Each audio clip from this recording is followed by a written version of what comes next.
పేర్నికి ఘోర అవమానం. ఇప్పటికైనా తెలుసుకుంటారా? ఇక వివరాల్లోకి వెళ్ళినట్లయితే వైసీపీ నాయకులు ఏదైతే మొన్న అమరావతి పర్యటన, అక్కడ ఎటువంటి ఉద్రిక్తమైన వాతావరణం నెలకొందో ప్రతి ఒక్కరూ చూశారు. ఇది ఎలా ఉంటే అక్కడికి వెళ్ళిన వారిలో మాజీ మంత్రులు పేర్ని నాని, అంబటి రాంబాబు ఇద్దరు ఉన్నారు. ఇద్దరు ఒకే సామాజిక వర్గం. అఫ్కోర్స్ వీరితో పాటు దేవినేని అవినాష్, లేళ్లప్పిరెడ్డి వీళ్ళు ఉన్నారు. మరి ఈ క్రమంలో ఇక్కడ ఎవరికి లేని అవమానం పేర్ని నానికి ఎందుకు జరిగింది ఘోరంగా? ఎందుకు ఇంత దారుణం అంటే, ఇక్కడ పేర్ని నానిని డైరెక్ట్గా ఒక కుర్రోడే మామూలుగా మాట్లాడాల. అవి మనకి వినడానికి కూడా చాలా జుగుప్సాకరంగా ఉంటుంది. అంటే మామూలుగా రోడ్ల మీద ఇద్దరు కుర్రోళ్ళు మాట్లాడుకున్నట్టు ఉంటుంది అనమాట. సో బూతులు. ఆ కుర్రోడు పేర్ని నానిని డైరెక్ట్గానే అన్నాడు, మీరు కాపుల ద్రోహి. నేను చెప్పగలిగినంత వరకు మాత్రమే చెప్తున్నా, మీరు కాపుల ద్రోహి అని చెప్పేసి అన్న తర్వాత దానికి కౌంటర్గా పేర్ని నాని గారు కూడా కొంచెం బూతులు అవి ఇవి మాట్లాడి ఈ 2 సంవత్సరాల్లో అది ఇది అని అన్నాడు. దానికి కుర్రాడు మరలా ఇంకొక కౌంటర్ వేసాడు, మరి మీరు 5 సంవత్సరాలు కాపుల్ని చేశారు అని చెప్పేసి అన్నాడు.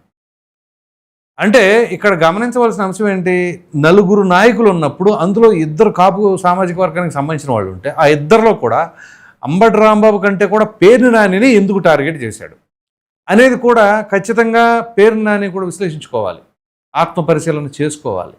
ఎందుకు నాపైనే ఎందుకు ఈ రకంగా ఆ కుర్రోళ్ళు మాట్లాడారు? ఆ కుర్రోడు సామాజిక వర్గం పేరెత్తి మాట్లాడాడు అంటే ఆ కుర్రోడు కూడా అదే సామాజిక వర్గం, డౌటే లేదు.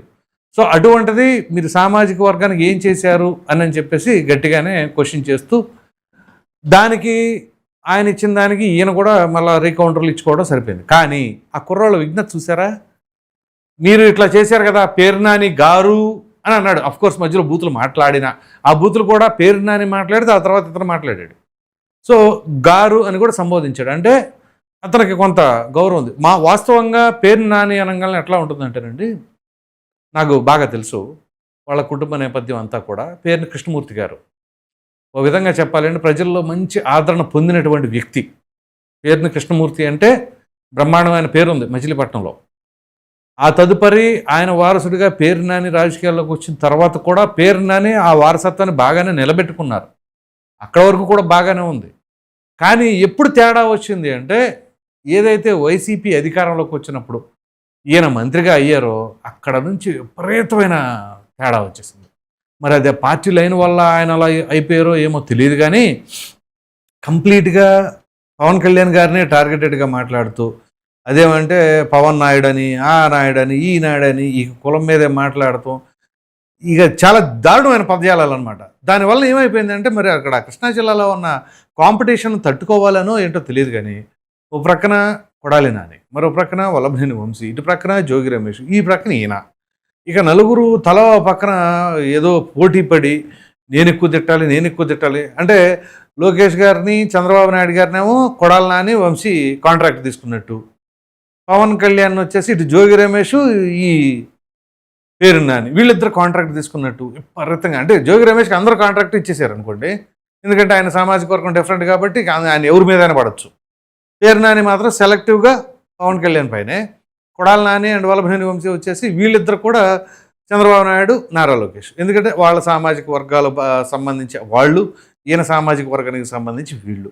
ఈ రకంగా వేసుకుంటే చివరికి ఏమైంది, కొడాలి నాని అనే వ్యక్తిని చివరికి రాష్ట్ర వ్యాప్తంగా ప్రజలందరూ కూడా, ప్రజలంటే గుడివాడ నియోజకవర్గంలో, తన నియోజకవర్గంలో ఉన్న ప్రజలు, దానికి తగినట్టుగా మిగిలిన నియోజకవర్గాలందరిలో కూడా ఫస్ట్ ఆఫ్ ఆల్ బూతుల స్టార్ అనగానే కొడాలి నానియే ఉండేవాడు. ఇక అందరి దృష్టిలో సరే వ్యక్తిగతంగా నియోజకవర్గంలో ఏం చేశారు అనేది కంటే కూడా వీళ్ళు ప్రెస్ మీట్లో ఏం మాట్లాడారు అని కనపడుతుంది కదా. సో పేర్ని నాని కూడా ఆ జాబితాలో 2nd ప్లేస్ పోటాపోటీగా సంపాదించుకున్నాడు. సో చివరికి దాని ఎఫెక్ట్ ఎలా పడిందో చూసారా? అమరావతి రైతుల దగ్గరికి వెళ్ళినప్పుడు ఏ రాజకీయ నాయకుడికి ఎదురవ్వనటువంటి ఘోర అవమానాలు, కామెంట్స్ ఆయన ఫేస్ చేయాల్సి వచ్చింది. మరి ఇప్పటికైనా కానీ తెలుసుకుంటారా, తెలుసుకోగలరా అని ఆలోచించాలి. దీనికి తగినట్టుగా నేను ఇంకా రాజకీయంలో ఉండను అని చెప్పేసి అన్న తర్వాత ఆయన కుమారుడిని ఎంటర్ చేయటం, చివరికి ఒక బ్యాడ్ టైంలో ఆయన ఇంట్రడ్యూస్ చేశారు రాజకీయాల్లోకి.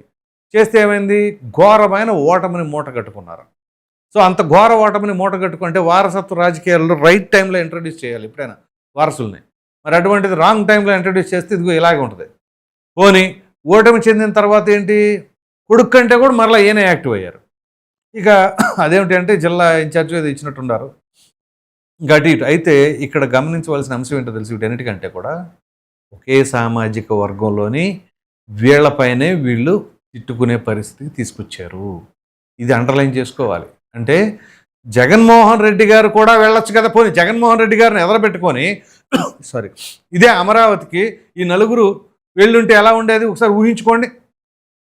జగన్మోహన్ రెడ్డి గారు అందుకే వెళ్ళడం. ఇప్పుడు నేను చెప్పిన ఈ నాయకులందరికంటే కూడా అమరావతికి క్లోజ్గా ఉన్నదే జగన్మోహన్ రెడ్డి. కానీ ఆయన వెళ్లకుండా ఈ నలుగురిని పంపించారు చూశారు. సత్తెనపల్లి నుంచో లేదా గుంటూరులో ఉంటున్నాడు అంబటరాంబాబు, అక్కడి నుంచి ఆయన, లేళ్లపిరెడ్డి ఆయన గుంటూరులో ఉంటారు, ఆయన అక్కడి నుంచి, విజయవాడలో ఉండే దేవినేని అవినాష్, బందర్లో ఉండే పేరునాని. మరి తాడేపల్లిలో ఉండే జగన్కి ఎంత దగ్గర అమరావతి? పక్కనే కదా. మరి ఆయన లేకుండా వీళ్ళని ఎందుకు పంపించారు అంటే ఒక ట్రైల్ వేశారు. అసలు వెళ్ళండి ఏం జరిగిందో చూద్దాం అనేది ట్రైలా, లేకపోతే ఇంటెన్షనల్గా ఇంకా ఏదో ఉద్రిక్తమైన వాతావరణం నెలకొనాలి. సో అమరావతిలోనే ఇటువంటి పరిస్థితి నెలకొంటే ఇంకా ఎక్కడికక్కడ ఎవరికి వాళ్ళు ఏంటా ఈ గందరగోళం అని చెప్పేసి చర్చలు జరపాలి. అందు గురించి ఈ రకమైన చేశారు. సో ఇందులో పావులుగా వాడుకుంది ఎవరిని? కాపుల్ని. సో ఆ కుర్రోడు అంత ఇదిగా మాట్లాడటానికి ఏంటి మరి కారణం? గతంలో పేరునాని వ్యవహరించిన తీరు, చేసిన వ్యాఖ్యలు. సో అందు గురించే ఈ కుర్రోడు కొంచెం అగ్రెసివ్గా ఉంటారుగా ఆటోమేటిక్గా. ఇప్పుడు మరి అంబటి రాంబాబు కూడా ఎదురవ్వనటువంటి పరాభవం పేరునానికి ఎందుకు ఎదురైంది? ఇంకా ఫినిషింగ్ టచ్ ఏంటో తెలుసా? అతను పేరునాని అని ఇంకో కుర్రోడు పక్కన అతను వెళ్తున్నారు. వీళ్ళిద్దరు వెళ్తా కుర్రోడు ఏమన్నాడు తెలుసా? అంటే ఏ కుర్రోడు? పేరునాని పక్కన ఉన్న కుర్రోడు తీసుకెళ్తున్న కుర్రోడు, అరే తొందరగా కారు తీసుకురంటారా, నాయుడు గారి మీద ఎవరో వాళ్ళు రాళ్ళు వేస్తారనే దానికంటే దే అని వాడాడు అనుకోండి. రే తొందర కారు ఉంటే తీసుకురండిరా, నాయుడు గారి మీద రాళ్ళు ఎవడొకడో అని అన్నాడు. సో అంటే ఓ విధంగా చూడండి, పేరునాని మామూలుగా ఎలా ఉంటాడు? ప్రెస్ మీట్లో కానీ బయట కానీ ఎక్కడైనా చాలా అగ్రెసివ్గా ఉండే క్యాండిడేటు నోరు తెరవలేని పరిస్థితి. అఫ్కోర్స్ అక్కడ ఆ కుర్రోడు నోరు తెరిచాడు కాబట్టి ఈయన తెరిచాడు, అది వేరే విషయం. కానీ జనరల్గా ఉండే స్వభావం కంటే కూడా ఇప్పుడు ఓ విధంగా చెప్పాలని కూరలు తీసేసిన పావు ఉంటారు చూసారా, ఆ తరహాలో ఉంది వాళ్ళ పరిస్థితి. నాట్ ఓన్లీ పేరునాని, అంబటి రాంబాబు కూడా సైలెంట్గా కామ్గా ఉన్నాడు. ఈ ఎందుకు వచ్చిన గోళాలే మనకి నన్ను చెప్పేసి అనుకున్నారేమో తెలియదు. కానీ అప్పటికి పోలీసులు మీరు వెళ్ళండి, మీరు వెళ్ళిపోండి అని చెప్పేసి పోలీసులు వాహనం ఎక్కడంటే మేమే వెళ్ళాలా, వాళ్ళు వెళ్ళరంటారా అని చెప్పేసి నిదానంగా అడుగుతున్నారు. అడుగుతుంటే కాదండి వాళ్ళు తగ్గట్లేదు, మీరు తగ్గట్లేదు అని చెప్పేసి పోలీసు అంటే మరి వాళ్ళనే వెళ్ళమనొచ్చుగా. అది అగ్రెసివ్ మోడ్లో కాదు, నార్మల్ మోడ్లో, చాలా నార్మల్ మోడ్లో వాళ్ళనే వెళ్ళమనొచ్చు కదా అని చెప్పేసి అంటున్నారు. మరి ఏమైంది ఈ అగ్రెసివ్నెస్? ఇదంతా ఎందుకు, ఎక్కడికి పోయింది అని అంటే ఇదే తరహా వ్యాఖ్యలు వీళ్ళు అధికారంలో ఉండగా ఎలా చేశారు, ఎదుటి వాళ్ళపైన ఏ రకంగా మాట్లాడారు మామూలుగానా? సో అవన్నీ ప్రజలు ఒకసారి రివైండ్ చేసుకున్నారనుకోండి, వీళ్ళ పరిస్థితి ఇది. అందుగురించే వీళ్ళు 5 ఏళ్ళు అమరావతిని చంపేయాలి అనే కుట్రతో ఓ ప్రక్కన అది శ్మశానంతో సమానం, శ్మశానమేగా ఏముంది అక్కడ అని బొత్స సీనియర్ మోస్ట్ నాయకుడు అండి ఆయన. అంత స్ట్రేచర్ ఉన్న వ్యక్తి అటువంటి వ్యాఖ్యలు చేయటం ఎంత విడ్డూరం, ఎంత దారుణం. ఇక దానికి కొనసాగింపుగా 5 ఏళ్ళు తొక్కి పెట్టేశారు అమరావతిని. మరి ఇప్పుడు ఇదంతా వచ్చిన తర్వాత మావిగనని ఇంకోటని మాట్లాడుతూ ఉంటే అమరావతి రైతులు కడుపు మండిపోద్ది మామూలుగానే. సో అంత మామూలుగానే రాష్ట్ర వ్యాప్తంగా చుట్టుప్రక్కల ఉన్న ప్రాంత ప్రజలందరూ కూడా కడుపు మండిపోతూ ఉంది. రాజధాని లేకుండా చేస్తున్నారు వీళ్ళు ఇష్టం వచ్చినట్టుగానని చెప్పేసి. ఇక సాక్షాత్తు భూములు ఇచ్చిన రైతులు, అక్కడ నివాసం ఉండే ప్రజలు, ఇక వాళ్ళ నుంచి ఎటువంటి రిపోర్ట్ వస్తుంది, ఎటువంటి రియాక్షన్ ఉంటుంది అంటే ఇదిగో ఇదే రియాక్షన్. మరి ఇదే రియాక్షన్ వస్తుంది అని వాళ్ళకి తెలియదు అంటారా? తెలుసు. అందు గురించి జగన్మోహన్ రెడ్డి వీళ్ళని వాడేసుకుంటున్నారు. పాపం వీళ్ళ మాత్రం ఏంటి, ఇక తప్పదు, నాయకుడు ఆదేశించాడు కాబట్టి మనం వెళ్ళాలి, ఇక బలైపోయినా పర్వాలేదు, ఏమైపోయినా పర్వాలేదు, ఎవరితో ఎన్ని తిట్లైనా సరే తిట్టించుకోవడానికి రెడీగా ఉండాలి అన్నట్టుగానే ఉంది. పోనీ ఇందులో తీసుకెళ్ళేటప్పుడు ఏమైనా సజ్జల రామకృష్ణారెడ్డిని పట్టుకెళ్ళారా? ఆయన్ని పట్టుకెళ్ళా. కేవలం వీళ్ళని మాత్రమే అక్కడికి ఎందుకు పంపించారు అని అంటే ఇది పరిస్థితి. మరలా వీళ్ళు కాపు సామాజిక వర్గం గురించి, పవన్ కళ్యాణ్ గురించి, లేకపోతే ఇక్కడ కూటమి ప్రభుత్వం గురించి, ఇదిగో కాపులకు అన్యాయం జరుగుతుంది అది అని చెప్తూ ఉంటారు. మరి మీరేం చేశారు జగన్మోహన్ రెడ్డి గారి దగ్గర కాపు సామాజిక వర్గాన్ని? ఎంతకాడికి కనీసం అసలు ఆయన కాలు కూడా కింద పెట్టనీయకుండా అరిచేతులు కింద పెట్టి ఇట్లా గాల్లో నడిచేలాగా జగన్మోహన్ రెడ్డి గారిని చేసి చివరికి బలైపోయింది మీరు. ఇప్పుడు నిన్న ఆయన కూడా తీసుకెళ్ళి ఉన్నట్టే సరిపోయేది కదా మీతో పాటు. అయ్యో జగన్మోహన్ రెడ్డి గారు రండి మనందరం కలిసి వెళ్దామని అని చెప్పేసి అంటే అప్పుడు రియాక్షన్ ఎలా ఉండేది అప్పుడు ఇప్పుడు సార్. ఒకసారి ఊహించుకోండి జగన్మోహన్ రెడ్డి గారు కూడా వెళ్ళుంటే ఎలా ఉంటుంది. ఎందుకంటే ఆయన మామూలుగానే ఒక బ్లాక్ షర్ట్ వేసుకున్న, బ్లాక్ టీ షర్ట్ వేసుకున్న, ఎవరైనా బ్లాక్ డ్రెస్ వేసుకొచ్చిన మహిళలు అసలు తట్టుకోలేరు. అది నరసాపురం మత్స్యకారుల సభలో చూశారు కదా ఆయన అధికారంలో ఉండగా 2022లో అనుకుంటా బహుశా అది. సో ఆ సమయంలో అట్లాంటప్పుడే ఆయన బ్లాక్ డ్రెస్ వేసుకున్న వాళ్ళని వస్తుంటే పోలీసులు బ్లాక్ టీ షర్టో తీసేసి లోపలికి రండి అని చెప్పేసి అనే పరిస్థితి. చివరికి అయ్యప్ప మాల్లో ఉన్న వాళ్ళైతే డైరెక్ట్గా వెనక్కి పంపించేశారు. మరి అటువంటి స్వభావం ఉన్న జగన్మోహన్ రెడ్డిని మొన్న కనుక అమరావతిలోకి అడుగుపెట్టుంటే ఇంకా అది ఎటువంటి పరిణామాలకు దారితీసి ఉంటుందో మీరేమనుకుంటున్నారో అనే అభిప్రాయాన్ని కామెంట్లో తప్పకుండా తెలియజేయండి. Thank you.